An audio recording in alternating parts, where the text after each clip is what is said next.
اور اس سے پہلے اللہ نے کہا یا ایھا الذین آمنوا اطیعوا اللہ واطیعوا الرسول ولا تولوا عنہ وانتم تسمعون. اہل ایمان، تم نے اطاعت کرنی ہے تو اللہ کی یا اس کے رسول کی. جب یہ بات آ جائے تو اپنا منہ نہیں پھیرنا.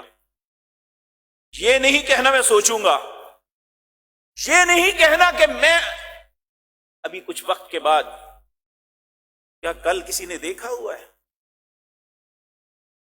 اس کو پتا ہے. اور یقین جانیے ان دنوں تو اللہ آپ سب کو اپنی امان میں رکھے. اللہ صحت اور عافیت والی زندگی عطا فرمائے. اللہ سب کو اپنی اولادوں کے سروں پہ قائم رکھے. لیکن اچانک موتیں نوجوان اور اچانک موتیں، پتہ ہی نہیں چل رہا. جب صبح کسی انسان کی اطلاع آتی ہے تو انسان ششدر رہ جاتا ہے.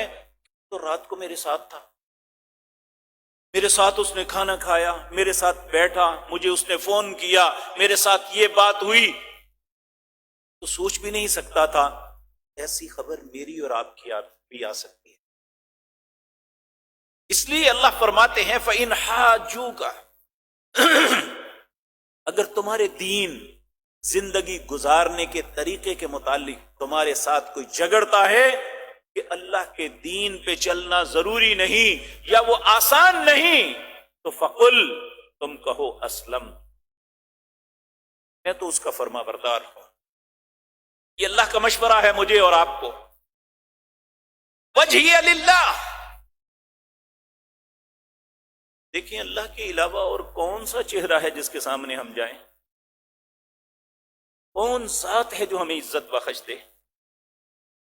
میرے پیارے بھائیوں، یقین جانیے، ذرا تصور فرمائیں، میں اور آپ اپنی ایک سانس کے مالک بھی نہیں. یہ سانس باہر نکالی ہے تو واپس لانے کے ہم مالک نہیں ہیں.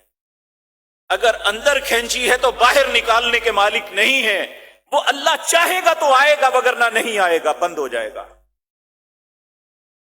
جب یہ حقیقت ہے کہ ہمارے اختیار میں ہماری ایک سانس بھی نہیں ہے، تو پھر جس اللہ کے اختیار میں سارا کچھ ہے اس کے دیے ہوئے طریقے کو اپنا لینا ہی دانائی ہے.